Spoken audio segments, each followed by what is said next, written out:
Everyone, আসসালামু আলাইকুম। কেমন আছেন সবাই? আশা করছি ভালো আছেন। নতুন আরও একটি ভিডিও নিয়ে চলে এসেছি আপনাদের সামনে। আশা করছি আমার ভিডিওটি আপনাদের ভালো লাগবে। অনেক দিন পরে আমি আজকে ভিডিও পোস্ট করতে যাচ্ছি। আমি এই কদিন অনেক বেশি ব্যস্ত ছিলাম। আমার বাসায় কাজ করিয়েছি। আমার বাসায় একটু গরম বেশি, তাই অ্যাডজাস্ট ফ্যানটা লাগিয়ে দিয়েছি। আমি এসিটা একদমই নিতে পারি না, আমার শরীরের সাথে যায় না। এজন্য আমি অ্যাডজাস্ট ফ্যানটা লাগিয়েছি। তো এরপরে আমার অর্ডারের কাজ ছিল অনেক বেশি, চাপ ছিল সেই কাজের। এইজন্য আমি ভিডিও মেক করতে পারিনি, আর ভিডিও শেয়ার করতেও পারিনি। তো সবকিছু ভেবে চিন্তে দেখলাম যে আমার হয়তোবা প্রতিদিন ভিডিও দেওয়া হবে না। এর কারণ আমি যেহেতু ছোট্ট করে একটা বিজনেস সামলাই, তো মাঝে মধ্যে আমার অর্ডারের খুব বেশি চাপ পড়ে যায়। তো ওই সময় আমাকে ভিডিও করাটা একদমই সম্ভব হয় না। অর্ডারের কাজ করতে গেলে ভিডিও করতে করাটা একদমই হয়ে ওঠে না। তো ওই জন্য আমি এখন থেকে ভেবেছি যে সপ্তাহে 2 দিন আমি ভিডিও দেব। আর সপ্তাহে 2 দিনই দেব, বাকি দিনগুলোতে আমি ভিডিও দিতে পারবো না, হয়তোবা শর্ট ভিডিও শেয়ার করব। তো যেসব আপুদের ভিডিও আমি নিয়মিত দেখছিলাম, তাদের ভিডিও দেখা হয়নি এই কয়দিন। বলেছি তো প্রথমেই যে আমি খুব বেশি বিজি ছিলাম, এর জন্য আমি কারো ভিডিও দেখতে পারিনি, আর নিজেও ভিডিও মেক করতে পারিনি। তো আজকে যে ভিডিওটা দেখছেন, এটা অনেক আগেই করে রেখেছিলাম।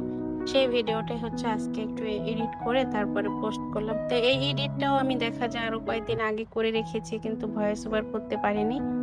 আজকে ভাবলাম যে দেরি না করে ভয়েস ওভারটা করে ভিডিওটা পোস্ট করি, দেখি কি হয়। আসলে কি আপুরা, একসাথে অনেক কাজ করা সম্ভব হয়ে ওঠে না। বিজনেসের কাজ সামলিয়ে, আর যেহেতু আমি একাই কাজ করি, আমার বিজনেসের ব্যাপারে সমস্ত কাজে আমার একাই করতে হয়। পেজ সামলানো, তারপর মেসেজ সামলানো, অর্ডার নেওয়া, সমস্ত কিছু আমি একাই করি। এরপরে সেই কাজগুলো আবার রেডি করা। অনেক সময় তো রাত 2টাও বেজে যায় কাজ করতে করতে, কারণ আমাকে পরের দিন ডেলিভারি দিতে হবে। সেই চিন্তা করে আমাকে রাত জেগেও কাজ করতে হয়। আবার দেখা যায় ভোরে ফজরের টাইমে উঠেও কাজ করতে হয়। এইভাবে কাজের চাপটা যখন বেশি হয়, তখন এইভাবেই কাজ করতে হয়। তো যেহেতু এটাকে একদমই প্রফেশন হিসেবে নিয়ে নিয়েছি, তো একটু চাপ তো নিতেই হবে। চাপ না নিলে তো আর কাজগুলো আমি কমপ্লিট করতে পারবো না। তো এটা আমার কাছে যে খারাপ লাগে তা না, আমার কাছে বেশ ভালোই লাগে। আমি এটাকে খুব বেশি এনজয় করি। এই পরিশ্রমটাকে আমি অনেক বেশি এনজয় করি। আমার ভালো লাগে, বেশ ভালো লাগে বিধায় কিন্তু আমি এই কাজগুলো করতে পারি, আর নয়তো করতে পারতাম না। যাই হোক, টেবিলটা গুছিয়ে নিলাম। ছোট্ট একটা টেবিল আমার, সেটাকে গুছিয়ে নিয়েছি। 1 গ্লাস পানি ঢেলেছি খাবো বলে। এরপরে ওয়াশিং মেশিনটা ঠিক করে নিচ্ছি, একটু পরিষ্কার করে মুছে নিচ্ছি আর কি। ওয়াশিং মেশিনটা আপাতত আমি চালাচ্ছি না, তবে এটাকেই ঠিক করার জন্যই মিস্ত্রি নিয়েছিলাম। আর অ্যাডজাস্ট ফ্যানটা লাগানোর জন্য মিস্ত্রি নিয়েছিলাম। তো এই কাজ দুটোর জন্য আমাকে অনেকদিন অনেক প্যারার মধ্যে থাকতে হয়েছিল। বাসা একদম নোংরা হয়ে গিয়েছিল। তো এগুলো সব পরিষ্কার করে তারপর অর্ডারের চাপ সামলে আমি একদম হিমশিম অবস্থায় পড়ে গিয়েছিলাম। যাই হোক, আলহামদুলিল্লাহ আমি এখন পুরাটাই একদম এই সমস্ত ঝামেলা থেকে বেরিয়ে এসেছি। এখন আমার ওয়াশিং মেশিনটা চলছে, আমি এটাকে ইউজ করতে পারছি। এতে করে আমার অনেক বেশি সহযোগিতা হচ্ছে। কাপড়গুলো এখানে দিয়ে আমি রিল্যাক্সে কাজ করতে পারছি। এটা আমার জন্য অনেক বেশি প্যারা থেকে আমাকে বাঁচিয়ে দিয়েছে। চাপ ছিল, কাপড় ধোয়াটা আমার একদম আগে থেকে একটা বিরক্তিকর বিষয় ছিল আমার কাছে। কাপড় ধোয়ার চাইতে কাপড় পানি ঝরানোটা আমার কাছে বেশি বিরক্ত লাগতো। এরপরে রোদ্রে গিয়ে রোদ্রে দেওয়াটাও একটা অনেক বিরক্তকর একটা ব্যাপার ছিল। রোদের তাপ ছিল অনেক বেশি, এটা আমি নিতে পারি না। আমার একটা সমস্যা কি আপুরা জানেন, আমি অতিরিক্ত আলো সহ্য করতে পারি না। খুব বেশি আলো আমার একদমই সহ্য হয় না। আমি জানি না কেন হয় না। প্রচন্ড রোদের তাপ আমি সহ্য করতে পারি না। এরপর অনেক সময় দেখা যায় রাতের বেলা আমি লাইট অফ করে বসে থাকি, মোবাইলের লাইট দিয়ে কাজ করি বা চার্জার লাইট দিয়ে কাজ করি, এরকম ভাবে ল্যাম্প শেড দিয়ে কাজ করি। এভাবে আমি কাজ করি, কিন্তু বেশি আলোতে আমি বেশিরভাগ সময়ে থাকতে পারি না। আমার খুব বেশি সমস্যা হয়ে যায়। তো কেন যেটা হয় এটা আমি আসলে জানি না, এই কারণটা কি, এটার কি কারণে হয়। তো কখনো কাউকে এভাবে খোলামেলা ভাবে বলিনি, আজকে তো বললাম আপনাদেরকে। যদি কারো জানা থেকে থাকে যে কি কারণে আমার এরকম হয় যে আমি আলো সহ্য করতে পারি না। অন্ধকার থাকাটা দিনের বেলা হালকা একটু কি বলে ঠান্ডা একটা পরিবেশ থাকে না, ওইরকম একদম খুব বেশি আলো ঝলমলে মানে রোদের তাপ যেটা ঐরকম মানে খুব উত্তপ্ত একটা তাপ থাকে এবং আলো থাকে অনেক বেশি। এটা আমার পছন্দ হয় না। যেমন জানালায় পর্দা থাকবে, সে পর্দার ভেদ করে যতটুকু আলো আসে ওই আলোটা আমার মানে ঠান্ডা যে আলোটা থাকে না ওইটা আমার ভালো লাগে। রাতের বেলাতে দেখা যায় লাইটের বেশি আলো সেটা আমি নিতে পারি না। আমার অনেক বেশি বিরক্ত লাগে আরকি।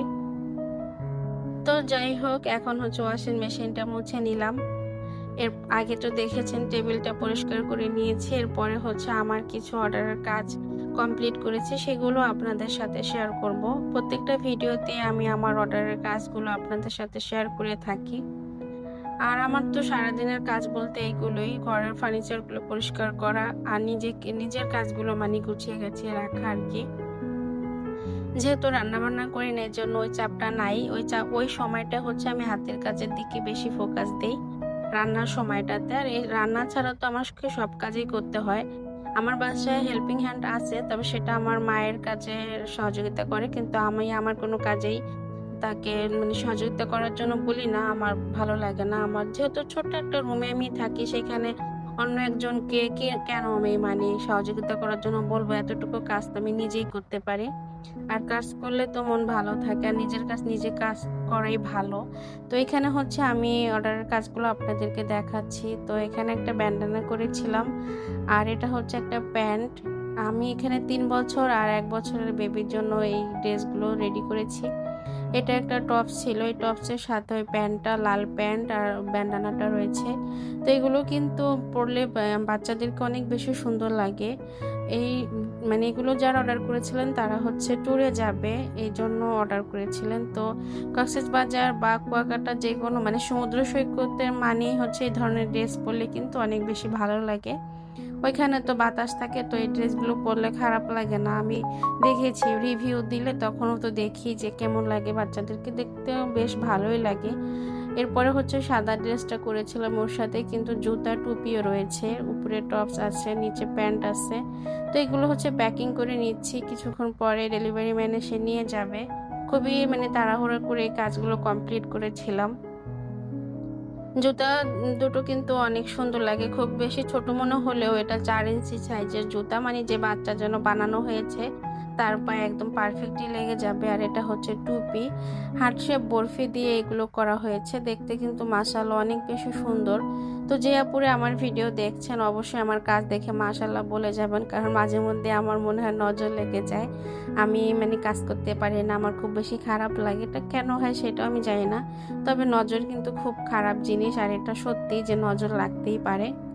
তো সবাই মাশাআল্লাহ বলবেন। আপনারা মাশাআল্লাহ বললে হাজার মানুষের নজর দিলেও কিছু যায় আসে না।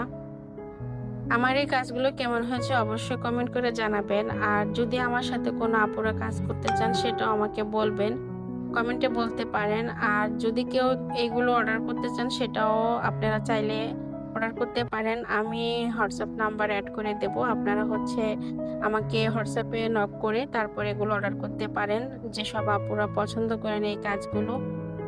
আর হচ্ছে ডেলিভারি ম্যান আসার আগেই কিন্তু আমি এগুলো প্যাকিং করে নিচ্ছি, আগে করে রাখিনি, কারণ আমার কাজ কমপ্লিট করতে হতো। তো কমপ্লিটটা আমি করেছি, আবার একটু ভিডিও নিতে হয়, ছবি নিতে হয়। তো সব কিছু মিলিয়ে ঝিলিয়ে দেখা যায় কি মানে অনেকটা রেডি করার পরও প্রায় একটা দিন আমাকে আমার হাতেই ড্রেসগুলো রাখতে হয়। তো ডেলিভারি ম্যান কিন্তু সন্ধ্যার পরে আসে, অনেক সময় সন্ধ্যার আগে আসে, মাঝে বেশিরভাগ সময় সন্ধ্যার পরে আসে। তো আমার খুব বেশি সমস্যা হয় না। আমি দেখা যায় সকালের মধ্যে কাজগুলো কমপ্লিট করলে সারাটা দিন হচ্ছে আমি এটাকে ভিডিও করি, ছবি তুলি। তারপরে হচ্ছে সন্ধ্যার দিকে আমি এটাকে ডেলিভারি ম্যানকে দিয়ে দিই। তো এইভাবেই কিন্তু আমি একটার পর একটা কাজ কমপ্লিট করছি আর ডেলিভারি দিচ্ছি। খুব বেশি ডেলিভারি আমি দিতে পারি না, কারণ যেহেতু আমি একা কাজ করি আমার খুব বেশি কাজ ওঠে না। তবে বেশি কাজ করার চাইতে আমি বেশি ফোকাস দিই কাজের ফিনিশিংয়ের দিকে। আমার কথা হলো কম কাজ করব কিন্তু কাজের ফিনিশিং ভালো হতে হবে। আজকে যদি বেশি কাজ করি আর কাজের ফিনিশিং ভালো না হয় তাহলে কাস্টমার আপুরা আমাকে আর খুঁজবেও না আর আমার কাছে অর্ডার করবেও না।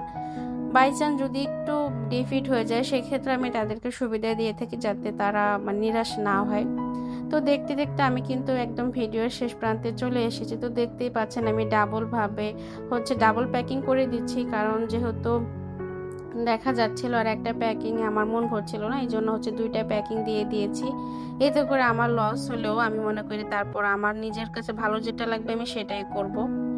তো সবাই ভালো থাকবেন, সুস্থ থাকবেন।